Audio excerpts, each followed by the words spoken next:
안녕하세요. 애니웨이 코리안 한국어라면 곤대감이지 한국어 강의를 시작하겠습니다.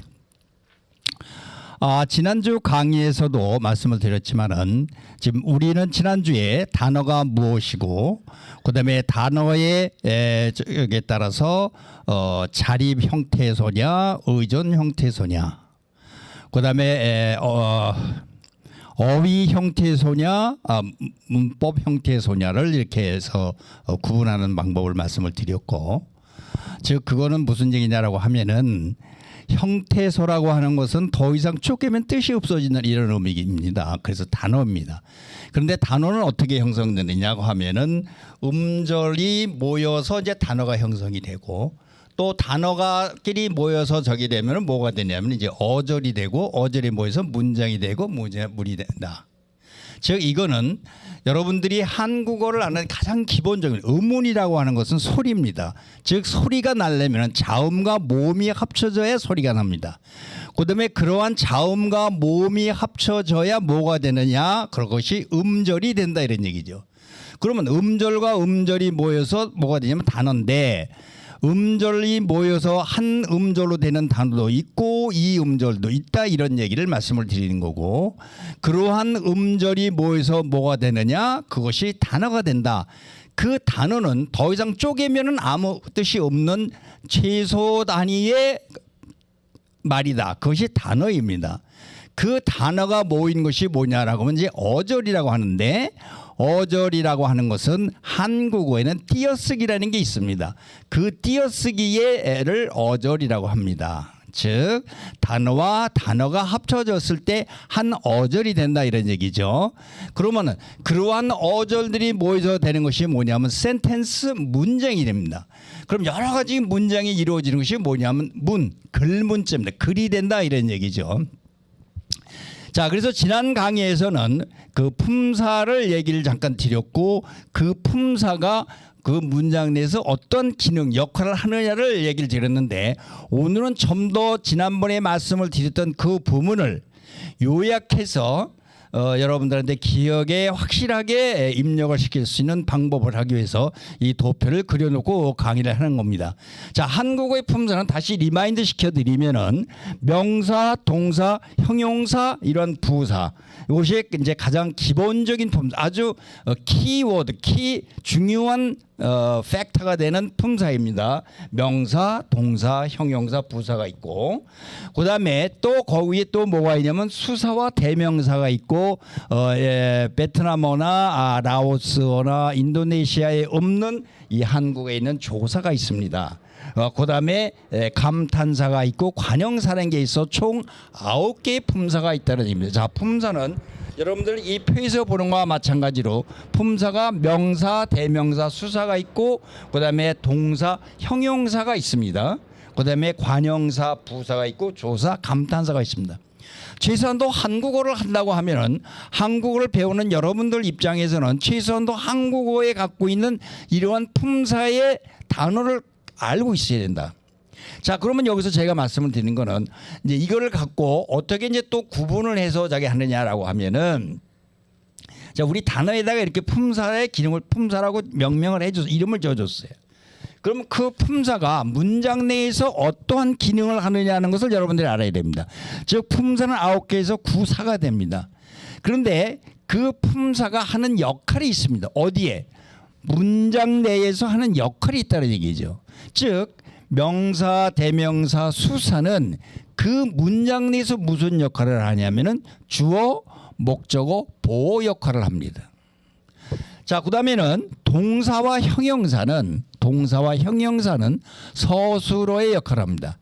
자, 서술어라고 하는 것은 여러분들 잘 이해를 하셔야 됩니다. 서술어라는 이 첫자는, 서자는 한자로 되어 있고, 술도 한자고 어도 한자입니다. 어는 말이라는 얘기고 말은 단어라는 얘기입니다. 즉 서술이라고 하는 것은 차례대로 써나가는 것이 서술어입니다. 즉 동사는 어찌하다, 형용사는 어떠하다, 뭐 날씨가 좋다, 맛이 좋다, 맛이 짜다, 시다 이러한 것들 어찌 어떠하다라고 하는 것이 형용사로서 서술을 해주고 있습니다. 그 다음에 관형사와 부사가 있습니다. 여기서 표에서 마찬가지로 부사와 관형사는 뭐를 수식을 해줍니다. 꾸며준다 이런 얘기죠. 즉 수식이라고 하는 것은 우리의 순수한 한글로는 꾸며주는 말입니다. 그런데 그 품사가 관형사와 부사가 무엇을 꾸며주느냐. 즉 부사가 동사를 꾸며주기도 하고 형용사를 꾸며주기도 하고 또 세 번째는 명사를 문장 전체를 꾸며주기도 하고 또 부사를 꾸며주기도 합니다. 그래서 부사는 네 가지를 꾸며준다고 이렇게 얘기를 합니다. 자, 그 다음에 다른 언어에서는 없는 이 조사는 관계를 맺어준다. 무슨 관계를 맺어주느냐? 주어의 관계를 맺어주느냐? 목적어의 관계를 맺어주느냐? 보의 관계를 맺어주느냐라고 해서 뭐라고 그러냐면 이거를 관계어라고 합니다. 즉 조사는 관계를 맺게 해주는 기능을 한다. 무엇으로 하여금? 명사, 대명사, 수사로 하여금 그 문장 내에서 어떤 관계를 맺게 해주는지를 결정해 주는 게 때문에 조사입니다.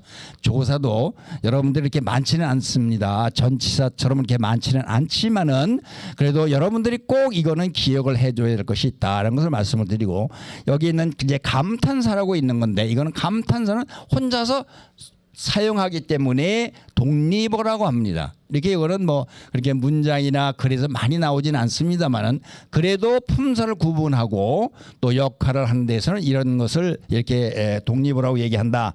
이제 이런 얘기를 드리고요. 또 하나는 이러한 것을 이제 한국어의 문법에서는 이거를 이렇게 또 분류를 합니다. 여기서 언이라고 하는 것도 한자입니다. 이건 말씀이고 또 여기서 어도 말씀이고 사도 품사사자인데 지금 말이라는 얘기인데 이러한 것을 좀 더 크게 그룹핑한 겁니다. 즉 주어, 목적어, 보의 역할을 하는 명사, 대명사, 수사를 한국어 문법에서는 뭐라고 하냐면 체언이라고 해서 몸체자입니다. 아주 몸통이 되는 단어입니다. 몸통이 되는 말입니다. 즉 몸통이라고 하는 것은 즉 문장 내에서 아주 중요한 역할을 하는 여기 때문에 이제 체온이라고 하고 몸체자입니다. 용언이라고 하는 것은 사용하는 그러니까 예를 들면은 활용되는 단어입니다. 즉 활용이 된다는 얘기는 이제 나중에도 어간과 어미가 있을 때 한번 말씀을 드리겠지만은 한국어의 경우에는 동사 형용사라고 하는 품사는 어미가 활용이 됩니다. 즉 어미가 변화된다 이런 얘기입니다. 자, 먹다라는 동사가 있습니다. 먹다는 eat입니다. 그런데 어미의 다는 그 단어가 동사가 종결되는 어미이지만 그래서 종결 어미라고 하지만은 그 다가 활용이 된다 변한다 이겁니다. 시시때때로 그 문장에 따라서 변한다 이다. 먹다 먹으니 먹어서 먹으면 먹고 먹어봐 먹어라 이와 같이 어미로서 좀 활용하기 때문에 활용하는 언어로서 용언이라고 합니다. 즉 용언에 들어가는 품사에는 동사와 형용사가 있고 그 동사와 형용사의 역할은 뭐냐 서술어 차례대로 기술에 해준다 이런 말씀을 드립니다. 자, 그 다음에 아까도 말씀드렸지만 조사라는 품사는 관계어라고 해서 관계를 맺어주죠. 그래서 관계언이라고 이렇게 크게 그룹핑을 해서 분류를 하는 겁니다. 자, 감탄사는 독립언이라고 합니다. 그러니까 여러분들 한국어에는 5개의 언이 있는데 하나는 체언, 용언, 수식언, 관계언, 독립언이 있고 그 독립언이 갖고 있는 거기에 들어가는 품사는 9개의 품사가 있고 또 그 품사는 무슨 역할을 하느냐 7가지의 역할을 한다. 이거는 아마 기본적으로 갖고 계셔야 되지 않겠는가. 그런데 또 변화가 되느냐 안 되느냐에 대해서 불변어, 가변어라고 이게 분류를 하는데 자, 주어, 목적어, 보어는 나오는 저기는 불변어, 변화가 하지 않습니다. 그대로 단어 그대로 있습니다. 그런데 아까 말씀드렸던 동사와 형용사, 서술어의 기능을 하는 동사와 형용사는 가변어, 변할 수 있는 단어이기 때문에 가변어라고 합니다. 이것도 전부 한자어입니다. 자, 원어민이 잠깐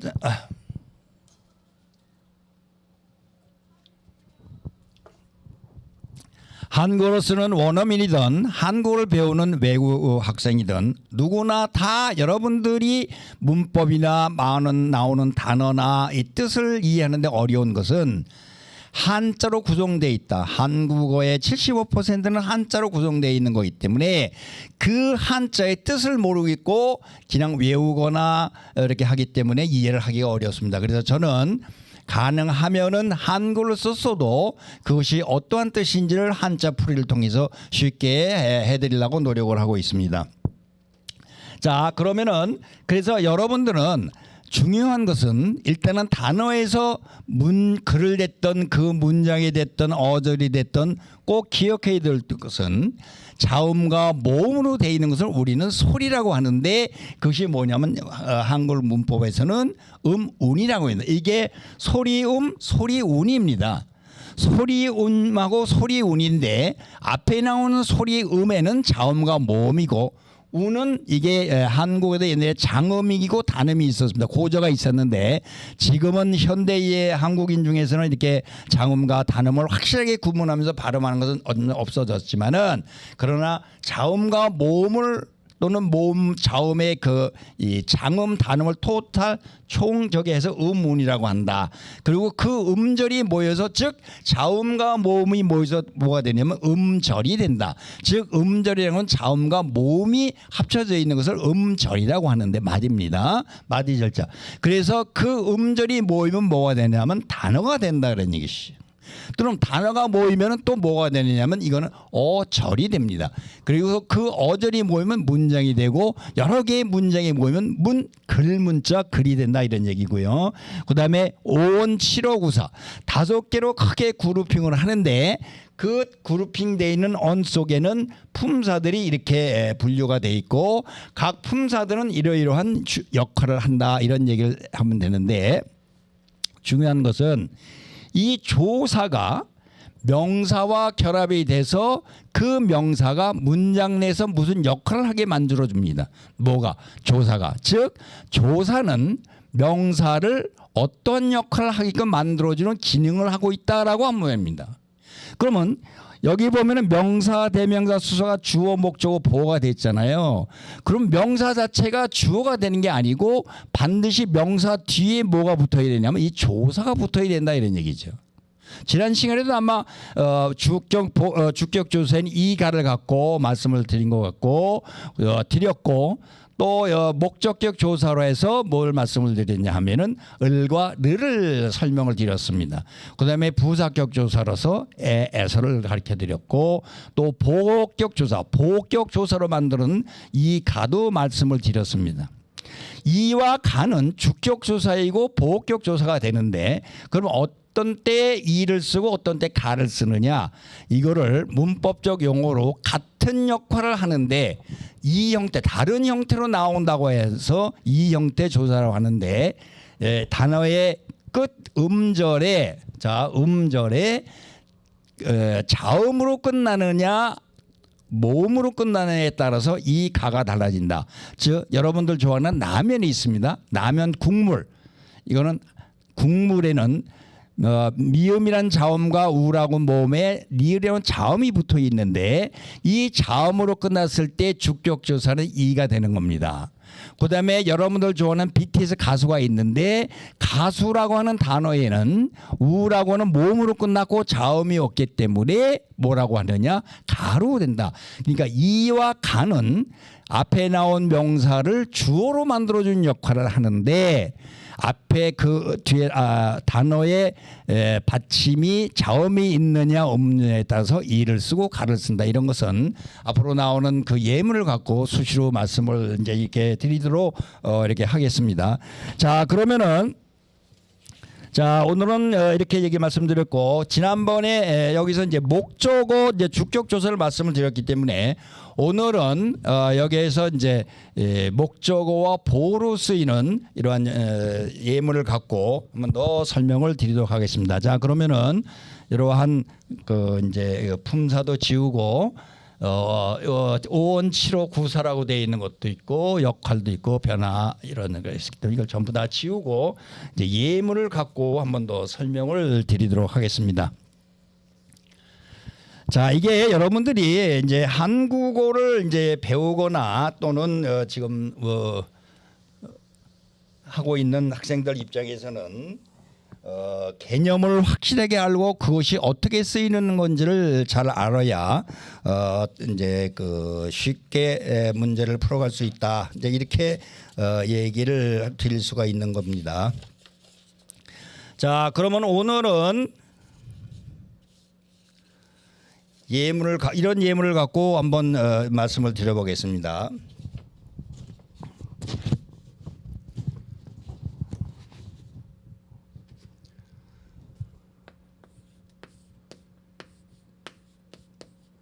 아는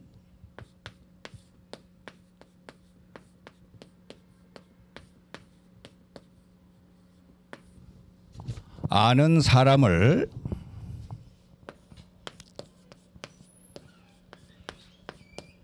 길에서 만났다 이렇게 돼 있었습니다.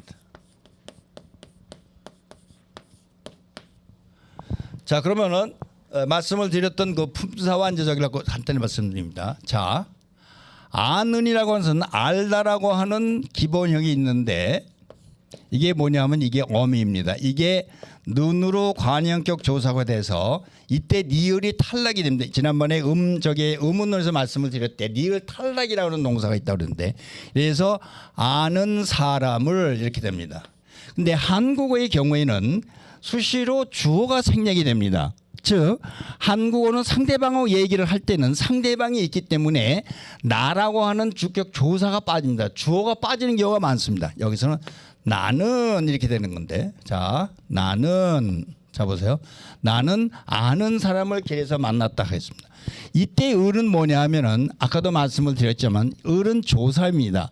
이 조사를, 즉 사람이라고 하는 명사를 이 문장 내에서 목적어 역할을 하게 해주는 조사입니다. 그래서 사람을 길에서에서도 조사인데 이것도 조사, 이것도 조사입니다. 그런데 이 조사가 앞에 나오는 명사를 무슨 역할을 하게 만드느냐를 결정을 해준다고 그랬죠.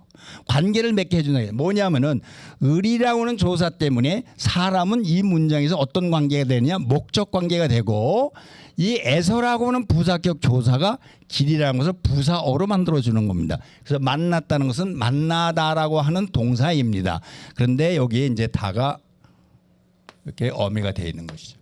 그래서 저는 앞으로도 이 강의 때마다 이러한 이 주격 조사, 조사의 경우는 이러한 브래킷을 만들어서 여러분들한테 설명을 드릴 것이고 또 그다음에 관형격 어미로 나오는 관형의 어미인 는과 은의 경우에는 이러한 스퀘어 브래킷을 해서 이제 설명을 드리고자 이렇게 합니다. 그래서 다음 시간에는 여러분들한테 이제 예문을 갖고 이 품사가 문장 내에서 어떤 역할을 하는지 또 조사는 이 문장에서 어떤 명사를 관계를 맺게 해주는지 또 어미는 또 어떻게 변화하는지를 갖고 문장 위주로 하면서 분석을 하면서 소리 나는 거 문장 내에서 역할 이런 거를 갖고 이제 여러분들한테 이제 설명을 드리도록 하겠습니다.